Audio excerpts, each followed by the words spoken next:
Why am I not? Hi, good evening, everybody. I don't know why am I not even seeing the chats.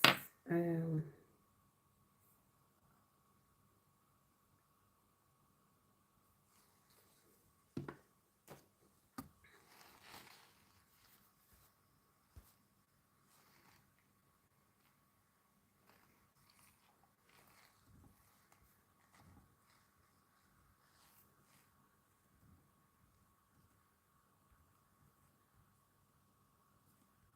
Hi, everybody.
Hi, everybody.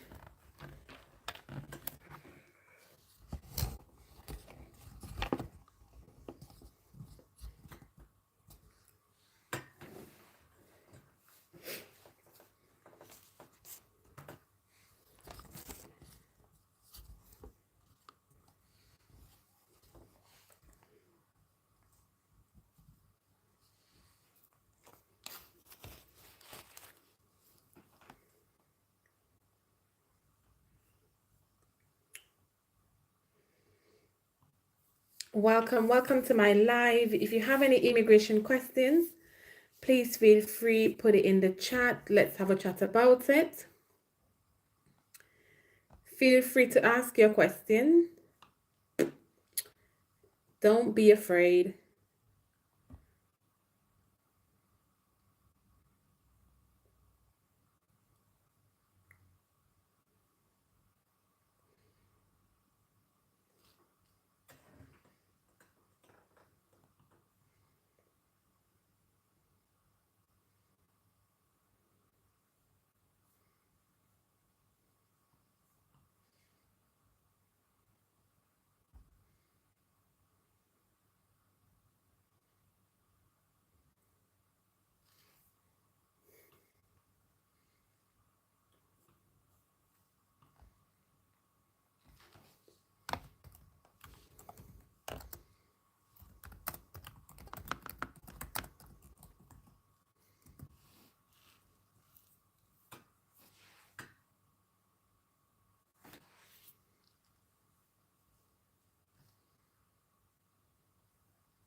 We're going to bring that right up to the top level. I think that had a lot to do with the success that I had during my first term. I will substantially cut taxes for all domestic producers of oil and gas and just about everything else that they produce. In my first term, I brought the business tax down from around 40% to 21%, which everybody said was an impossible thing to do. I cut it from 40, it actually was state and city was much higher than 40, but I got it down to 21%, and now I'm bringing it down to a goal of 15%, but only if you make your product in America. In other words, you're going to be at 21%, But if you make your product in America, you're gonna go from 21 to 15. If you don't, you're gonna pay 21%, which is still lower than anything. So guys like Elon are gonna come and make his great cars in the United States. There are a lot of people will. A lot of people are calling. A lot of car companies are calling. They called me, three of the majors. They called and they said, we're looking all over the place. We want to be there. I'm going to be announcing tariffs on cars and semiconductors and chips and pharmaceuticals, drugs and pharmaceuticals and lumber probably and some other things over the next month or sooner. And it's going to have a big impact on America. We're bringing our businesses back. If they don't make their product in America, then they have to pay a tariff. But if they do make their product in America, they don't have to pay any tariff, which will it's all going to bring trillions of dollars into our treasury, or it's going to mean that there won't be any taxes because we won't have a fair base. If they don't have it, we don't have it. If they don't pay, if they don't charge us, we don't charge them. It's pretty simple. The Republican Party is once again the party of common sense. We're a party of common sense. We want strong borders. We don't want men playing in women's sports. We don't want to have transgender for everybody. We're the party of common sense. That's how we won the election in such a big manner. We'll no longer allow other countries to ransack and plunder our nation. That's why I've announced that we will soon begin imposing reciprocal tariffs on any country that engages in unfair and unequal trading practices. If they tariff us, as they said, we will tariff them at the exact same rate. So if a certain country, because some of these countries, even countries that I've already mentioned, are extremely aggressive with tariffs. Nobody knows that. European Union, they have a VAT tax. It's devastating. It's very tough for people on the outside. Hard to sell cars. Really impossible to sell them because they also have non-monetary tariffs that are very, very tough. But if you take a look at that, it's a very unfair situation. And the VAT tax is similar to the tariff. Around the world, I'm moving quickly to end wars, settle conflicts, and restore the planet to peace. I want peace, and I don't want to see everybody being killed. And you take a look at the death in the Middle East and the death that's taking place between Russia and Ukraine. It's been going on, and we're going to end it. There's no profit for anyone in having World War III, and you're not so far away from it. I'll tell you right now, you're not so far away. If we would have had this administration for another year, you would have been in World War III, and now it's not going to happen. In the Middle East, I've restored my policy of maximum pressure on Iran, designed to bring peace. And we've designated the Houthis a terrorist organization. They're, destroying shipping lanes all over the place. They're making it very hard for people to get their product delivered. They're making it very difficult, but we'll take care of that situation. And we've secured a ceasefire in Gaza, and we're bringing in the hostages, and we're bringing them home to their families. Some of them are in pretty bad shape, I have to tell you. To end the horrible war in Ukraine, I've spoken with President Putin and President Zelensky, and our teams began negotiations this week in Saudi Arabia. I want to thank Saudi Arabia for that. That was so great. Yeah. And I want to thank, in particular, we have so many of the people, Yasser, Mohammed, all of the people, but in particular, we have to thank Crown Prince Mohammed bin Salman for hosting these historic talks. And talks that went very, very well. Steve was there, Steve Witkoff was there, and Michael was there, Michael Waltz and others, and they really went well. It's a big step. We got to get that war over with. You have to see the people that are dying. I look at the pictures, the satellite pictures of the field. It's a level field, and it looks like a modern day version of Gettysburg, and you know what that means. It is just carnage. It's horrible. And, it's not American soldiers.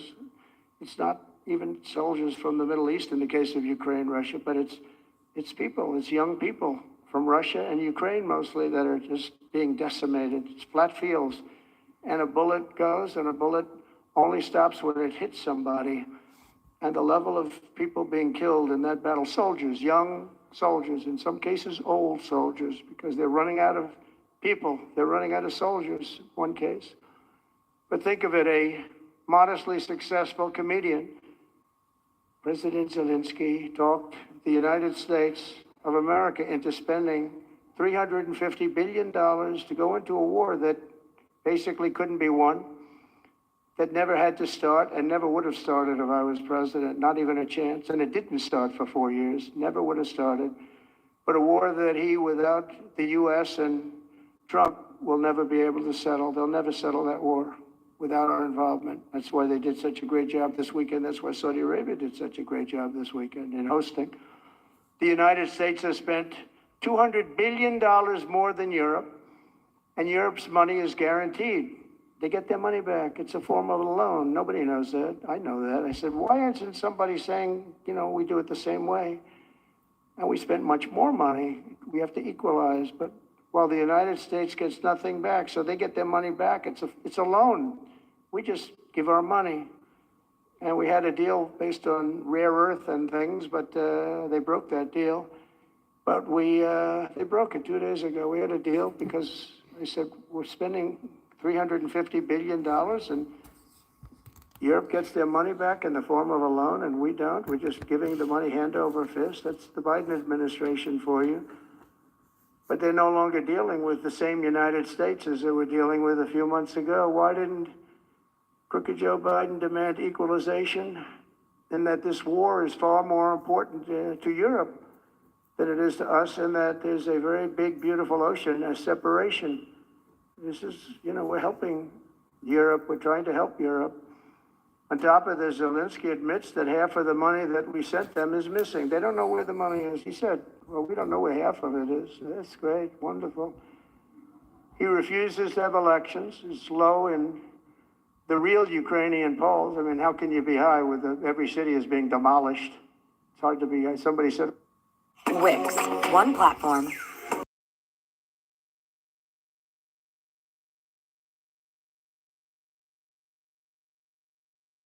playing Joe Biden like a fiddle. He played him like a fiddle. That's an expression we use, yes, sir, to say that he's pretty easy, pretty easy.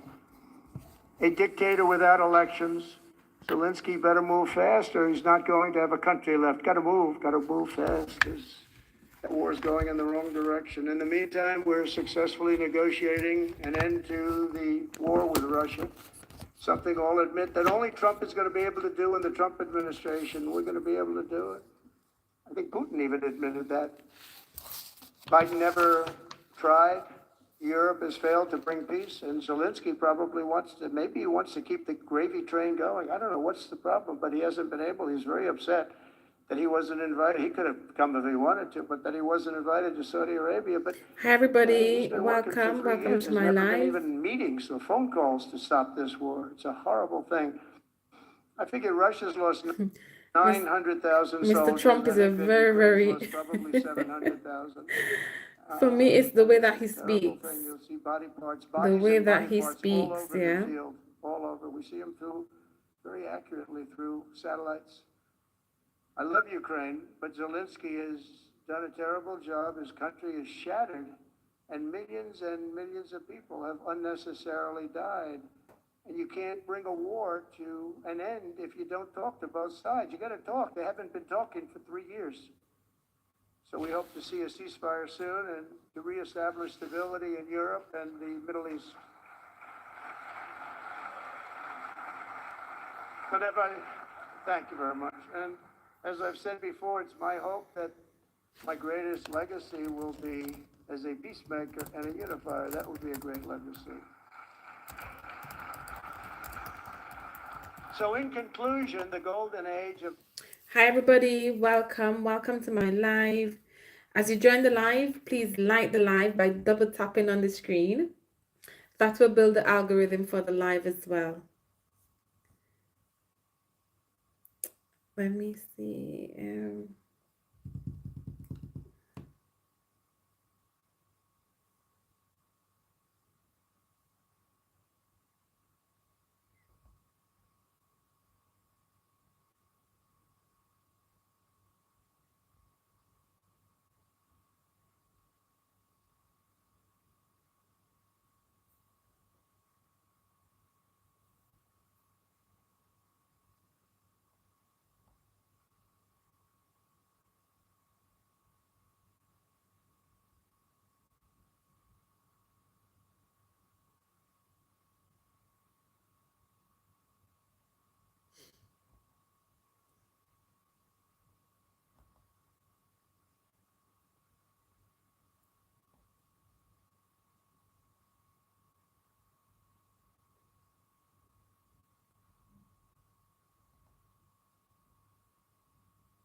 Let me see.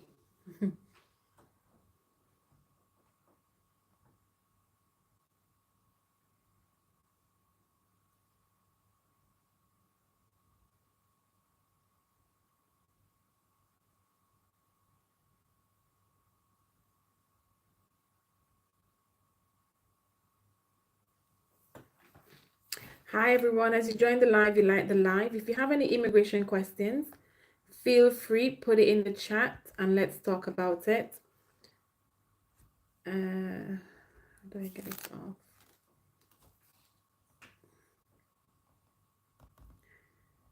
I'm just working while I'm live, so if you put your question in the chat, I'll answer to it. In the meantime, I'm just doing some work as well, okay?